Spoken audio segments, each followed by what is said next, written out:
Hello everyone, we shall be making a start now, building on any work-based New Year's resolutions you may have set for yourself.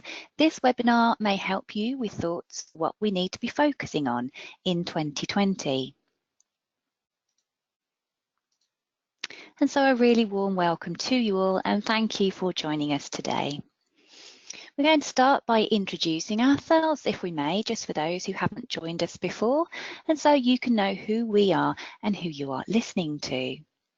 My name is Abby Ashford and I am a HR consultant for HR Solutions, and I shall be the lead presenter for you today. Sue Watson, our HR Operations Manager, is also with us in the background today.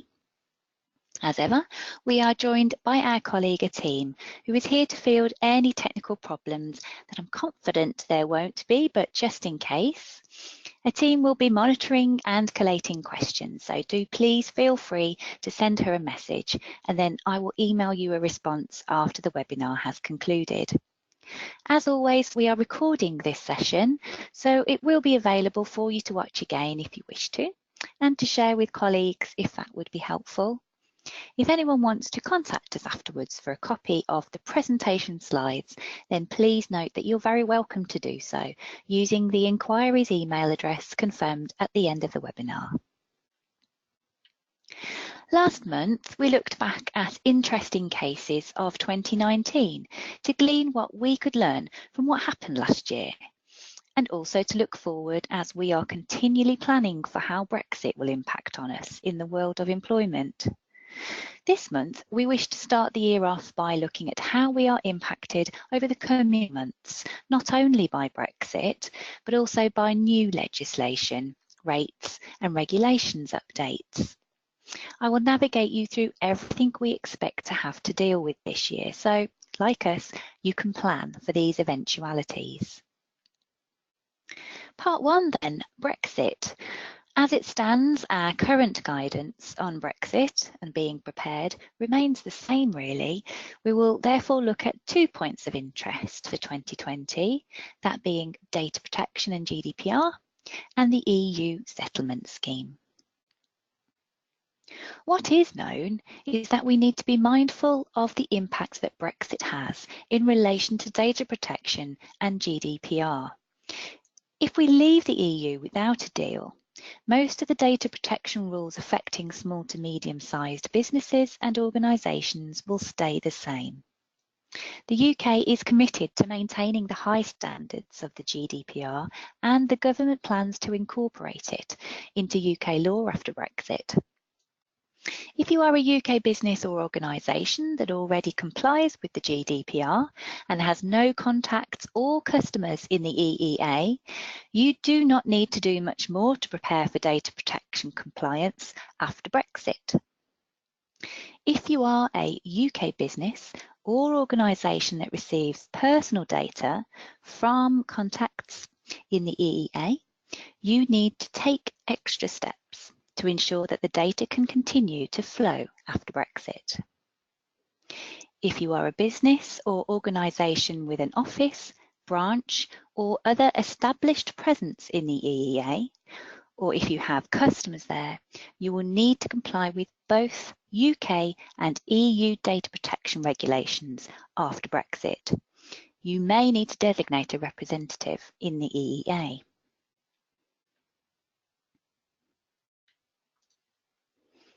If you haven't already done so, then we encourage you to review the ICO guidance in relation to preparing for a no-deal Brexit. There is a handy video you can watch actually on the ICO website. The URL is on your screen in pink there. Onto the settlement scheme. Just a reminder that EU citizens and family members who want to stay in the UK beyond 31st of December 2020 will need to apply to the EU settlement scheme. This allows the individual and their family members to continue to live, work and study here in the UK. It means they continue to be eligible for public services, funds and citizenship if they want to apply and meet the requirements. Settled status is not the same as citizenship. For example, holders of this status do not have a UK passport, but those with settled status and at least 6 years residence may apply for citizenship. There is no legal obligation for employers to communicate the EU settlement scheme. However, you may wish to signpost employees to the information that the government's providing.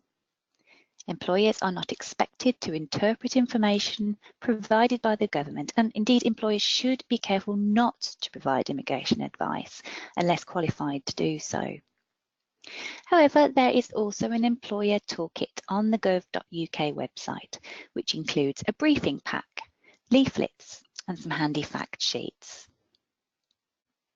Well, that was a flying visit into the world of Brexit. As we have devoted so much time to that topic, there must surely be something else for us to focus on this year, right? Well, moving on to the next part of our webinar today that actually has the most content is upcoming changes this year that impact on us in HR. The government are pressing ahead with some key changes to several pieces of UK legislation that will come into effect in April 2020, affecting the contractual and working arrangements with staff. I'm going to take you through 6 elements of the Good Work Plan that takes effect from April 2020, including the new parental bereavement leave and pay, the changes to how we must calculate holiday pay, providing written statements, rights of agency workers, IR35, and how the information and consultation regulations are changing. Finally, I'll list changes that come into effect from April this year and raise interesting legal cases that we can't fail to include in our January update. Starting with the first update as part of the Good Work Plan then, we turn to the tragic topic actually of parental bereavement leave and pay. The Parental Bereavement Leave and Pay Act 2018 is expected to come into force in April 2020. It will give all employed parents, so not workers or those who are self-employed, the right to 2 weeks leave if they lose a child under the age of 18 or suffer stillbirth from 24 weeks of pregnancy. This will become a day one right. There will be no service minimum requirement before being granted the ability to take this leave. Parents will also be able to claim pay for this period, subject to meeting eligibility criteria, similar to those other forms of statutory family leave. So that's being 26 weeks continuous service, ensuring the employee's normal weekly earnings are not less than the lower earnings limit in force at the time, and where notice of payment request has been given. Bereaved parents shall be entitled to a minimum of 2 weeks leave from work. This leave must be taken before the end of a period of 56 days after the loss of the child. Presently, mourning the recent loss of a child does not mean that an employer is automatically obligated to permit the parent to have authorised absence from work. This may seem surprising to some, but is in line with the fact that there is no statutory right to compassionate leave. Holiday pay calculations. From the 6th of April 2020, there is an amendment to the Employment Rights Regulation with regards to employment particulars and paid annual leave. This will extend the reference period to calculate a week's pay for holiday pay purposes from the previous 12 weeks of work to the previous 52 weeks. This is a big change to how this has been calculated previously, as many of us are now so used to using the 12 weeks average. We are recommending, therefore, that you review the impact of this on your organisation and prepare for the impact on your payroll.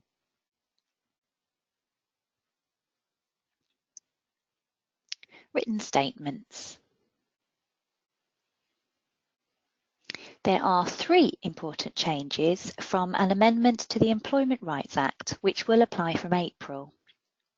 Firstly, all workers employed on or after 6th of April will be entitled to a written statement of employment particulars.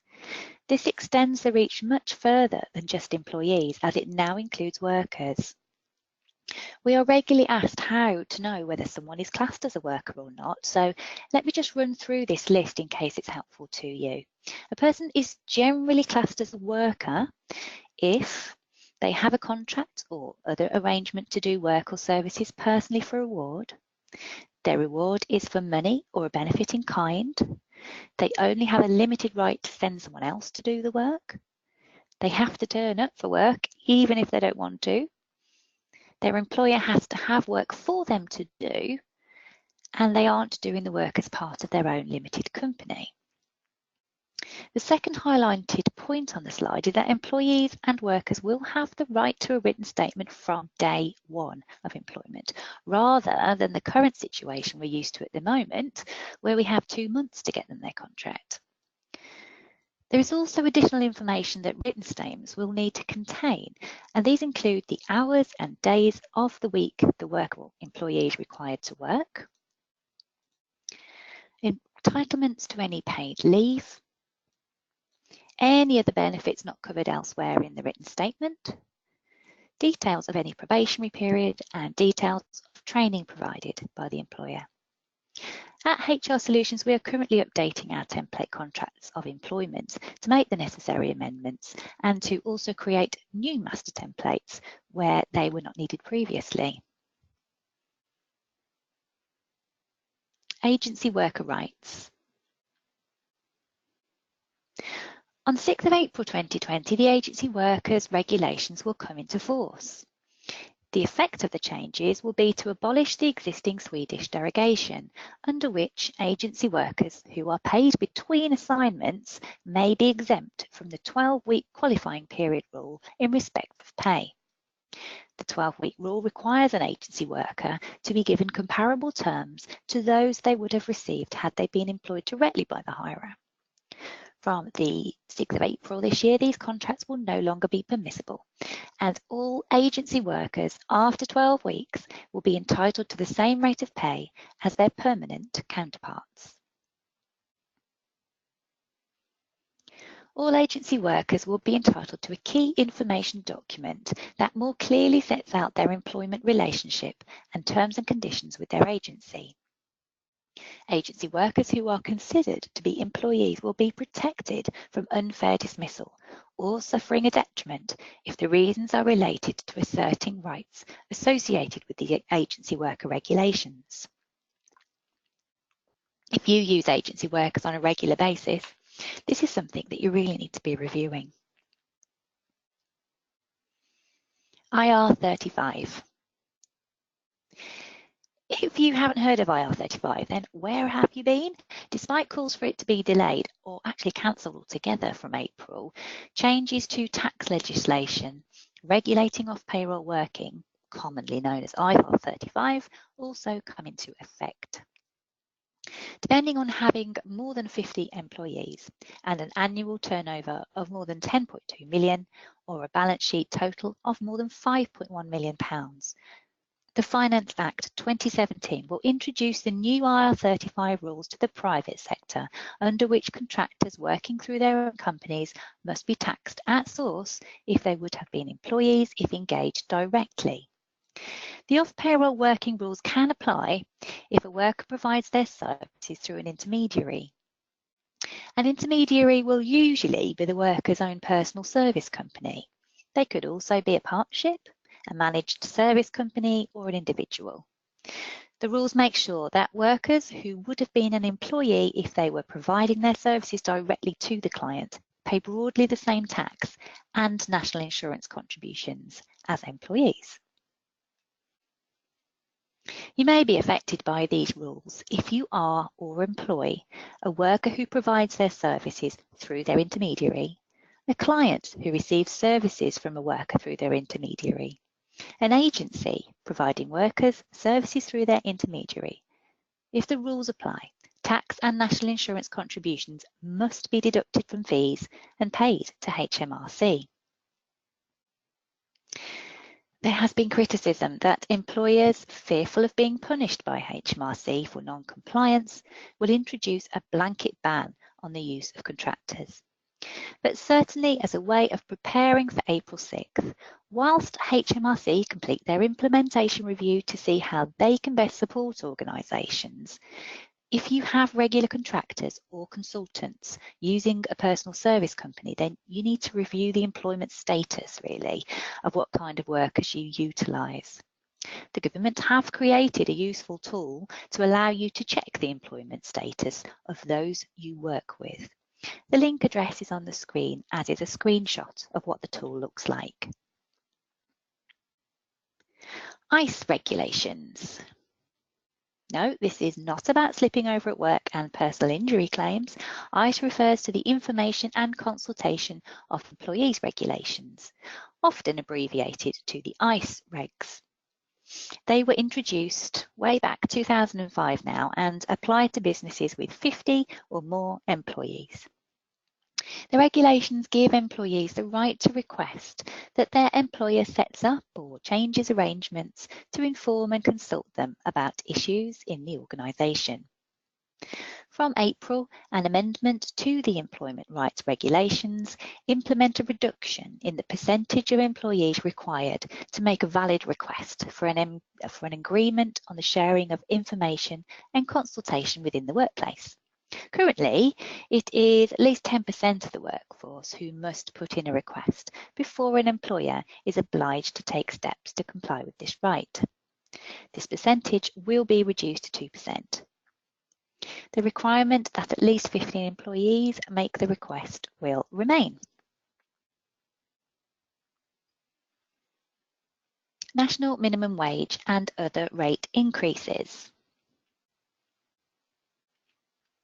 The government has confirmed it will raise the national insurance primary threshold to £9,500 in 2020. It's currently £8,632. The national living wage has also been increased by 6.2%. Further to the announcement of the most recent budget in 2019, the new national minimum and living wage will therefore increase from April to the new rates on your screen now. So looking at workers, for example, aged 25 and over, that will be going up to £8.72 per hour. And then as you work down the different age brackets, you come down to the bottom one there, £4.15 for poor old apprentices. And that's, of course, workers under 19 or in their first year of apprenticeship.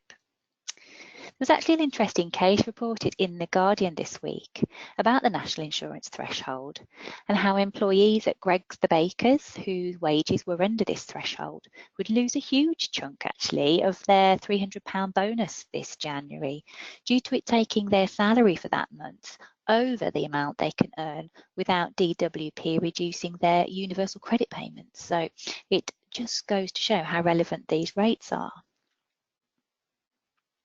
The following rates have also been proposed for 2020 and are usually effective from 6th of April too.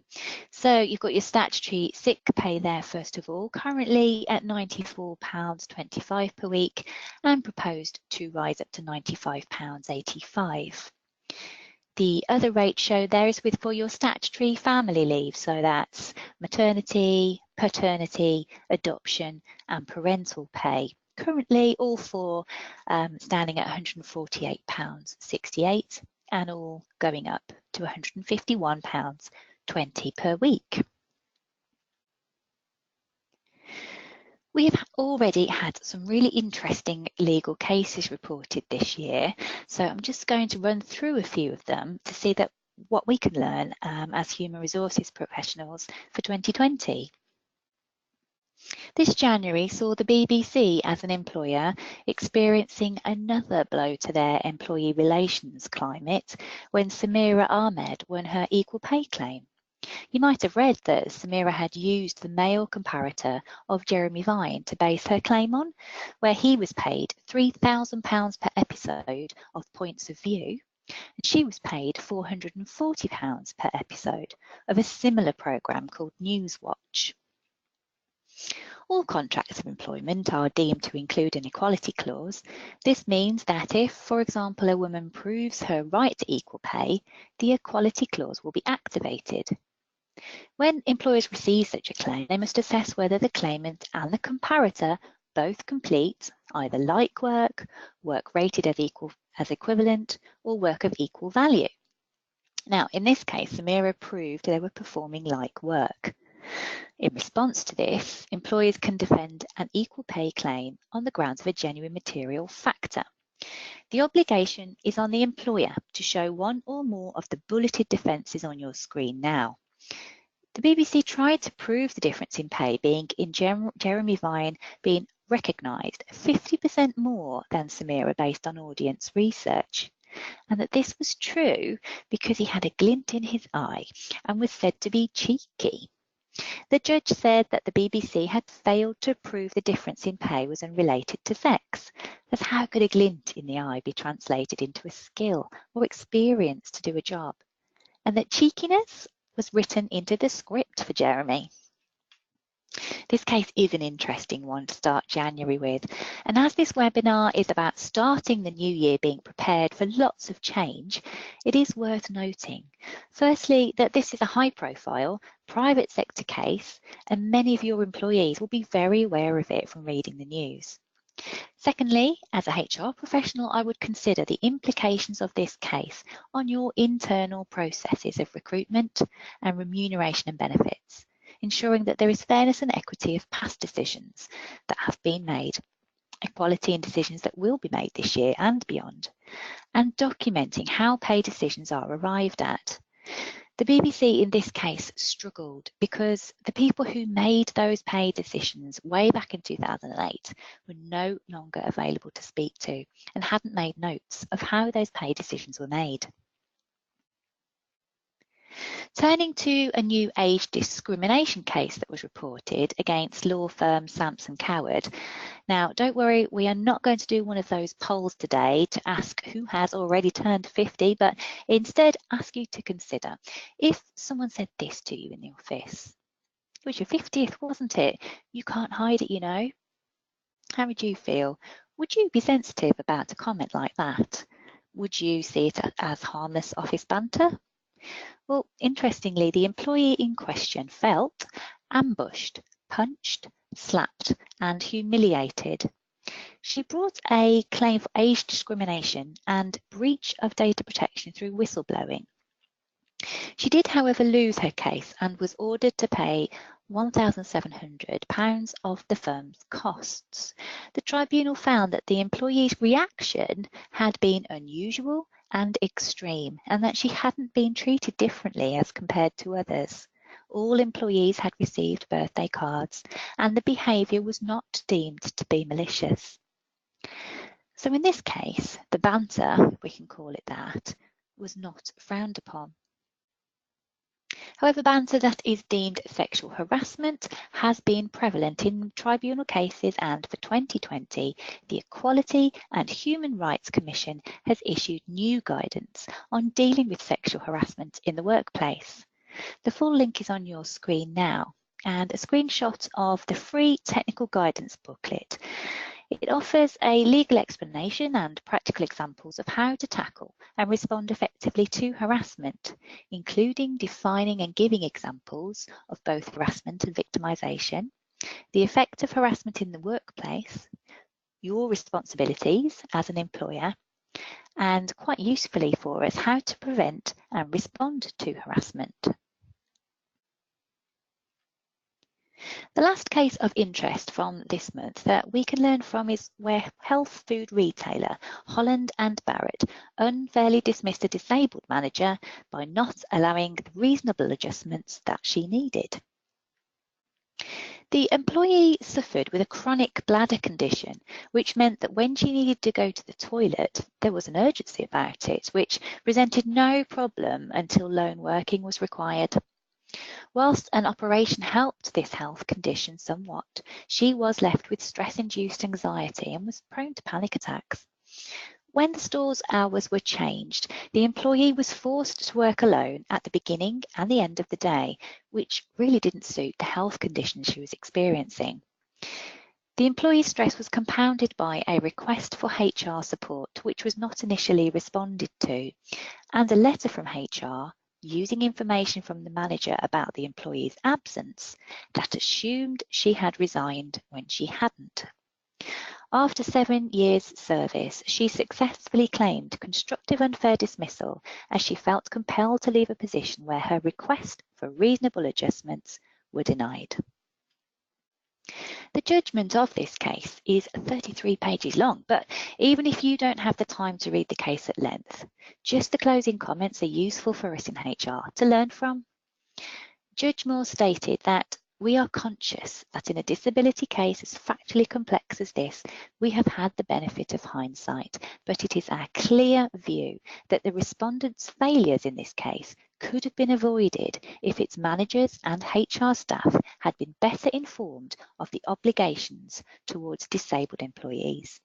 It's crucial that HR and managers understand that they might have positive obligations towards disabled employees to adjust the normal state of affairs at work, and by 2018 there was no excuse for such a large employer to be in such a state of ignorance about the Equality Act.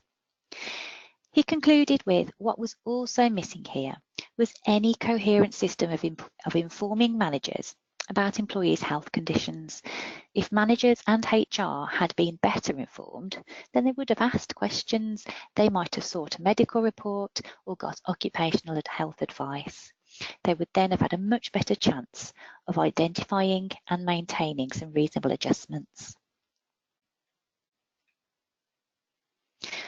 I'm now going to move us on to the final part of the webinar today, other changes in the pipeline. In our final part, I'm going to give you an update on what other aspects may be introduced this year. This is going to include the relevant aspects of the employment bill that was announced in the Queen's speech, the introduction of national insurance contributions to termination payments over £30,000, disclosing executive pay, and the new Immigration and Social Security Bill. Well, the Queen has been busy, hasn't she? She's got a lot on her to-do list currently. And in the Queen's speech, there were about 40 new laws announced that are due to be brought in over the next coming months. Perhaps one of the most significant is a new employment bill.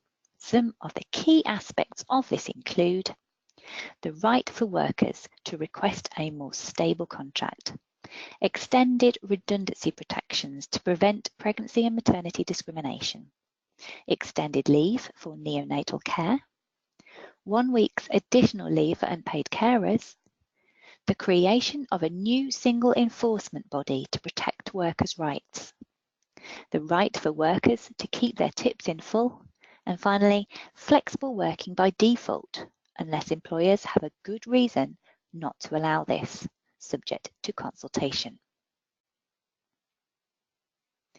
In addition to 40 new laws on the table, let's see what other aspects may be introduced this year. There is to be a change to national insurance contributions payable on termination payments.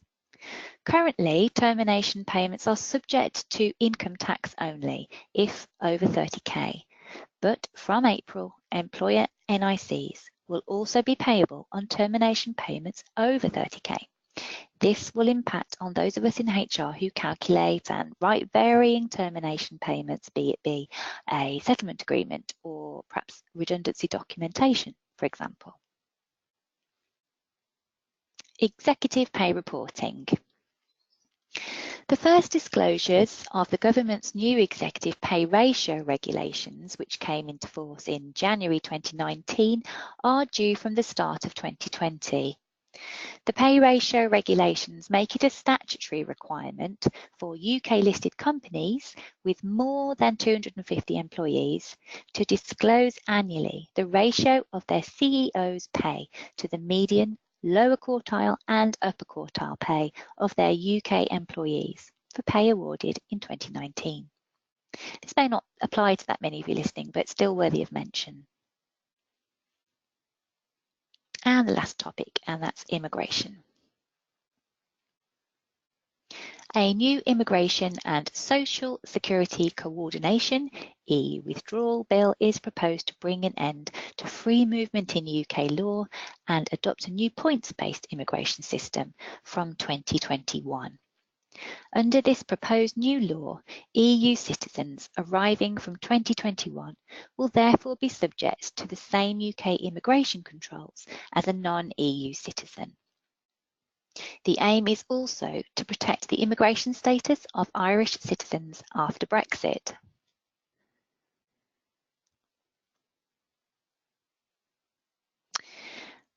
Let's just have a little look back at the agenda from the start of this webinar.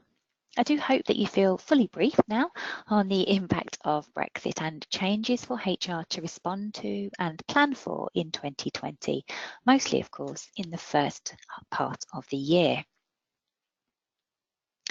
That is the end of our webinar today. For those listening and watching who are already clients of ours, thank you for joining us again today, and please do contact us in the usual way if you have any follow-up queries.